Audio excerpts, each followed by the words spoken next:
ಅಣ್ಣ ಹಿಂದೆ ಚೆನ್ನಾಗಿ ಹಾಕ್ಸಿದ್ದೀರಣ್ಣ. ದೇವರು ಕಣ್ಬಿಟ್ರೆ ಆನಂದ, ಜನಗಳ ಕಣ್ಬಿದ್ರೆ ಗೋವಿಂದ. ಸಖತ್ತಾಗಿ ಹಾಕ್ಸವ್ರೆ. ಹೋಗಿ ಶೇಕ್ ಹ್ಯಾಂಡ್ ಕೊಟ್ಬಿಡೋಣ ಬಾ ಡ್ರೈವರ್ಗೆ. ಅಣ್ಣ ಹಿಂದೆ ಚೆನ್ನಾಗಿ ಹಾಕ್ಸಿದ್ದೀರಣ್ಣ.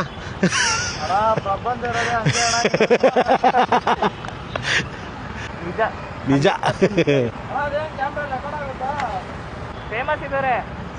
ಓ ಏನು ಫೇಮಸ್ ಏನಿಲ್ಲ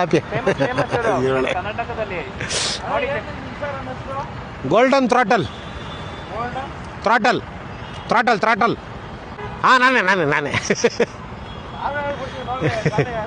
ಅದೇ ಅದೇ ಅದೇ ನಿಮ್ದು ಹಾಕ್ತೀನಿ ನೋಡಿ ಬ್ಲಾಗು. ಹಾಂ ಇದ್ರದ್ದು ಹಾಕ್ತೀನಿ. ಹಾಯ್ ಅಂತ ಒಂದು ಮೆಸೇಜ್ ಕಳಿಸಿರಿ, ನಿಮ್ಮನ್ನು ಟ್ಯಾಗ್ ಮಾಡ್ತೀನಿ. ಓಕೆ ಓಕೆ ಓಕೆ ಬರೋಣ, ಬಾಯ್ ಬಾಯ್. ಸೊ ಆಟೋ ಡ್ರೈವರ್ಸು ಅವರು ನಿಜ ಜೀವನದಲ್ಲಿ ಏನೇನು ಅನುಭವಿಸಿರ್ತಾರೆ ಅದನ್ನೇ ಆಟೋ ಹಿಂದೆಗಡೆ ಹಾಕಿರ್ತಾರೆ. ಸೊ ನೀವು ಯಾವುದನ್ನ ಕೋಟು ನೋಡಿದರೆ ಚೆನ್ನಾಗಿದ್ದರೆ ಅದನ್ನು ಶೇರ್ ಮಾಡ್ಕೋಬೇಕು ಅಂತಂದರೆ ಕಮೆಂಟ್ ಮಾಡಿ ತಿಳಿಸಿ.